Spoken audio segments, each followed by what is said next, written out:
History wasn't a comeback, it was a counterattack. After years of false accusations, lawsuits, and the media trying to destroy him, Michael didn't hold back, and the result was unlike anything pop music had ever seen. He weaponized sound. He called out racism, betrayal, and injustice. He screamed back at a world that turned its back on him. And here's the twist. The industry mocked it, but years later artists started copying it. This was the album that critics didn't understand, but the world couldn't ignore. So how did history change music forever? Let's get into it. By the mid-1990s, Michael Jackson wasn't just facing pressure, he was under siege. The same media that once worshipped him had turned vicious. Headlines weren't celebrating his talent anymore, they were targeting his character. Every move he made, every whisper, every photograph was twisted and magnified. It wasn't just noise, it was personal. In 1993, Michael's world imploded. Allegations surfaced that rocked his career to its core. Though never proven in court, the damage was instant. Sponsors pulled away, late-night hosts mocked him, and millions who once danced to his music now questioned the man behind the moonwalk. The public wasn't just turning on a celebrity, they were turning on a human being. Behind the scenes, he was crumbling. Reports say he lost weight, couldn't sleep, and spiraled into depression. He canceled his tour midway through, citing addiction and emotional distress. For someone who had lived his entire life under a microscope, the scrutiny had reached unbearable levels. Everyone had a theory, everyone had an opinion, but only Michael knew what it really felt like. He could have walked away. Many expected him to, others hoped he would. The industry whispered that he was finished, that his best work was behind him, that the crown had slipped. But Michael wasn't done. What most people didn't realize is that Michael Jackson wasn't just a performer, he was a perfectionist, a strategist, and above all, a fighter. He went back into the studio, not to reclaim his throne, not to polish his image. He went back to tell his side of the story, loudly. And what he came back with wasn't just an album. It was a sonic declaration of war, a warning to those who tried to erase him. A bold, unapologetic, and at times, brutally honest response to the world that had tried to silence him. History wasn't just a creative project. It was therapy. It was revenge. It was survival. Michael wasn't just recording songs, he was bleeding into them. Every lyric was a wound. Every chorus was a scream. Every beat was a heartbeat, trying not to stop. But even then, no one knew just how far he was willing to go, or how much this album would change everything. Michael Jackson could have released a typical album, 10 new songs, a flashy video or two, and called it a comeback. But he didn't. He did something the industry had never seen before, something no pop star had ever dared to attempt. History, Past, Present, and Future, Book 1, was a double album, but it wasn't just a long playlist, it was a carefully calculated message. The first disc was a compilation of his greatest hits, Billie Jean, Beat It, Thriller, Man in the Mirror, and more. It reminded the world exactly who he was, that no matter what was said in tabloids or courtroom whispers, the music didn't lie. The second disc?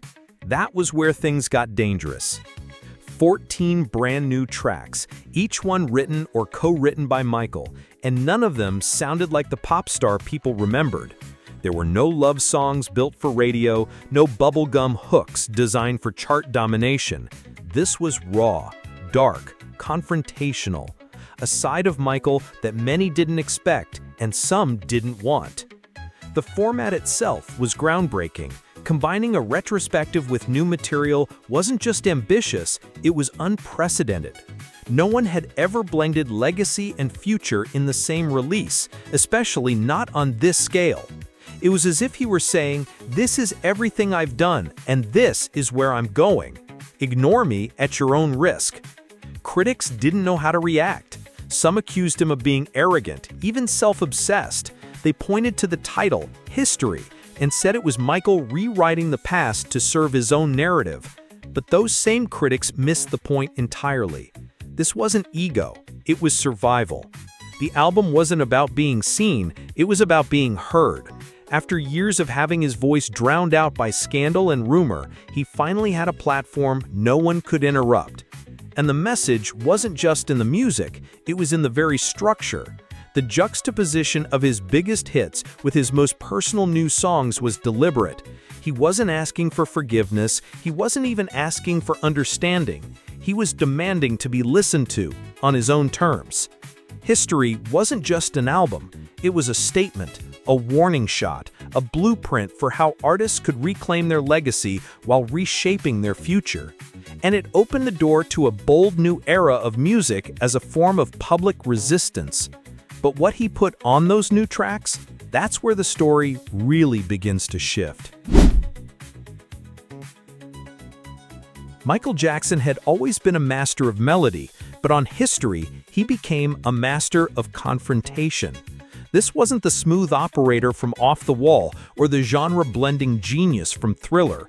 This was a man with scars, and he was done hiding them. For the first time, his music wasn't just entertainment, it was ammunition. Tracks like Scream, They Don't Care About Us, Tabloid Junkie, and DS were filled with rage, but it wasn't reckless, it was controlled, surgical. These weren't just songs, they were indictments. In Scream, Michael and Janet didn't just sing, they exploded. It was a duet between two siblings pushed to their limit, unleashing fury on a world that had betrayed them. The production was aggressive, mechanical, futuristic. Guitars clashed with distortion, beats pounded like a heartbeat on the edge of collapse. Michael wasn't trying to be catchy, he was trying to be heard through the noise. Then came They Don't Care About Us, one of the most controversial songs of his career, and one of the most misunderstood. Critics accused him of using anti-Semitic language, but context revealed the opposite. He was using provocative phrases to expose the hatred he himself had endured. Michael later apologized and re-recorded the lyrics, but the firestorm didn't stop the message. The song became an anthem of resistance, and decades later, it was played in protests from Brazil to America. That kind of longevity doesn't happen by accident. Tabloid Junkie was another direct hit, a bitter, pulsating takedown of the media machine that profited off his pain. He mocked the headlines, mimicked the frenzy, and flipped it back on the very journalists who spent years trying to destroy him. And then there was DS, a track that took aim at a very real person. Many listeners at the time didn't know that Dom Sheldon was a veiled reference to Tom Sneddon, the prosecutor behind the 1993 child abuse investigation. Michael didn't name him directly, but the clue was in the voice, the context, and the venom. It was a thinly disguised character assassination of someone who had tried to do the same to him. This wasn't the sound of pop, it was the sound of protest. Michael had turned his pain into power, his lyrics into testimony, and in doing so, he redefined what pop stars could talk about. He wasn't dancing anymore, he was swinging. But for all its fury, the album's creation had another layer of controversy: the price.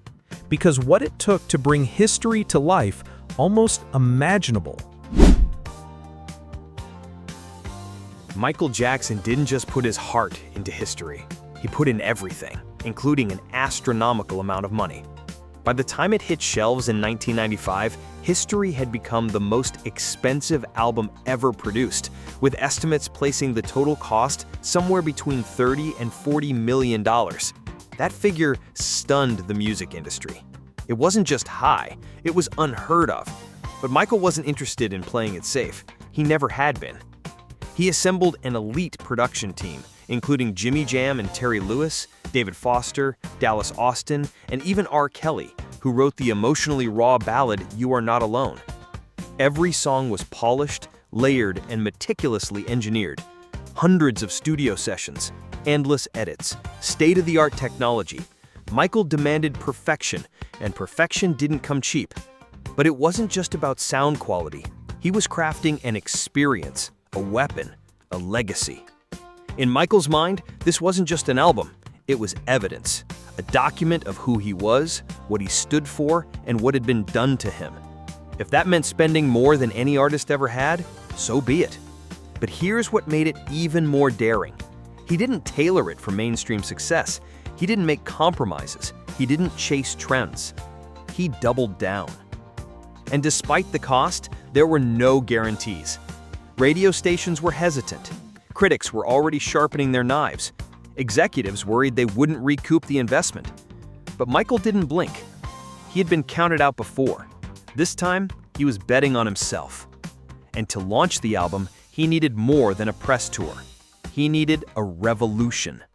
And that started with one song, one video, one scream. When it came time to launch history, Michael Jackson didn't just drop a single. He launched a missile. The track? Scream. The collaborator? Janet Jackson. The budget? $7 million.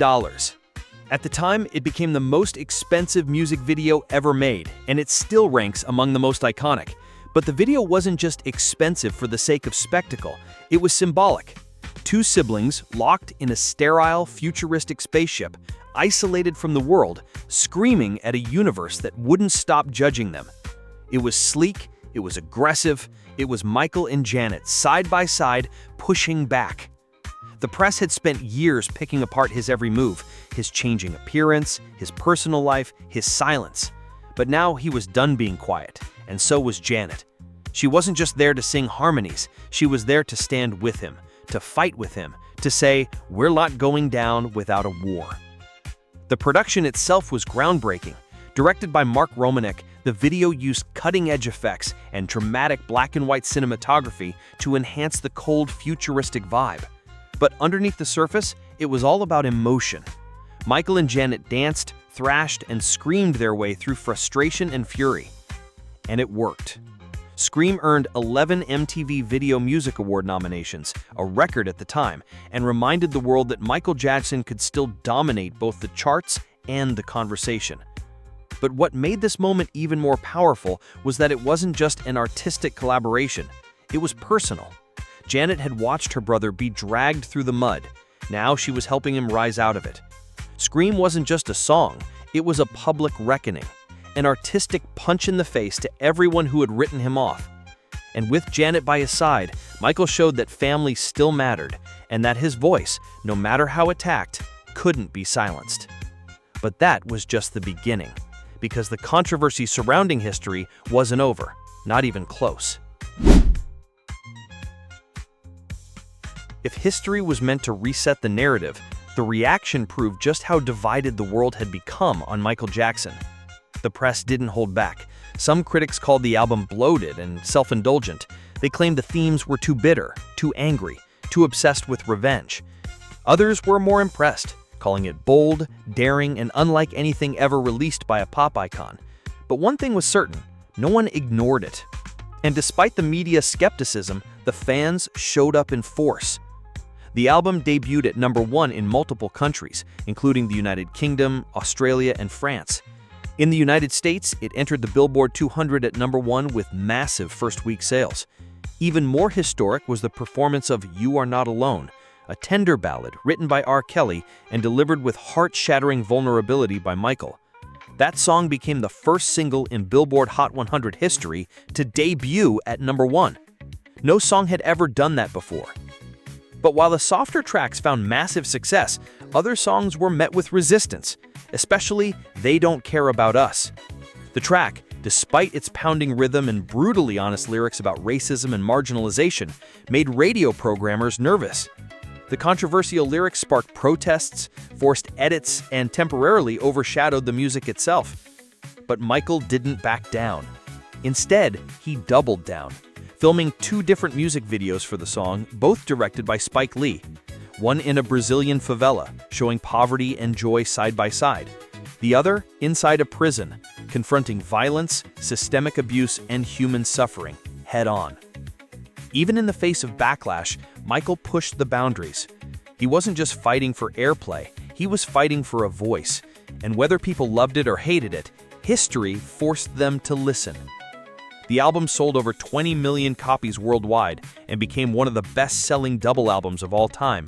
But this wasn't just about numbers. It was about legacy. Michael had turned personal pain into public art, and in doing so, shattered the idea that pop music had to be safe or silent. But the true impact of history wasn't fully understood in 1995. That would come later, as an entire generation of artists began to follow his lead. When history first dropped, many didn't know what to make of it. It was loud, raw, political, and unapologetically personal, a sharp detour from the polished pop formulas that had dominated the charts for years. But in hindsight, it wasn't just an album. It was a blueprint. History showed that pop music could be protest, that vulnerability could coexist with rage, and that an artist at the height of fame could still use their platform to speak truth, even when the world didn't want to hear it. Years later, the echoes of history began to show up in places no one could ignore. Artists like Eminem, Kanye West, and Beyoncé took a page from Michael's playbook, using their albums as battlegrounds for identity, politics, pain, and personal redemption. Beyoncé's Lemonade, Kanye's Yeezus, Kendrick Lamar's To Pimp a Butterfly. These weren't just records, they were experiences, statements, conversations, and they all owed a quiet debt to the man who screamed first.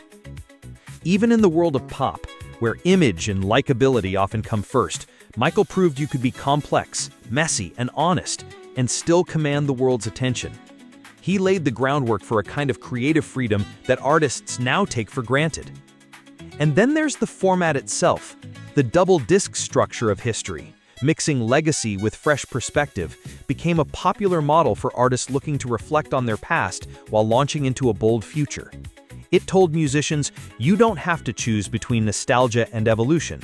You can do both. You should do both. But perhaps most importantly, history reminded the world that music is more than just sound. It's survival.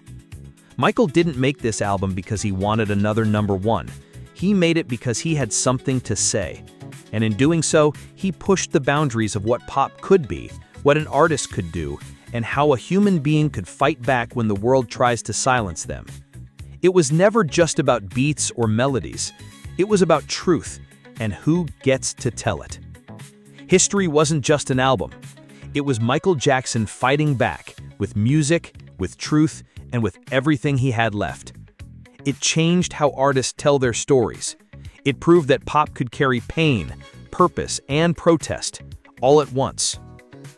So now the question is yours. Was history Michael's boldest move ever? Let us know what you think in the comments, and if you enjoyed this deep dive, don't miss our video on how Off the Wall became the perfect debut album.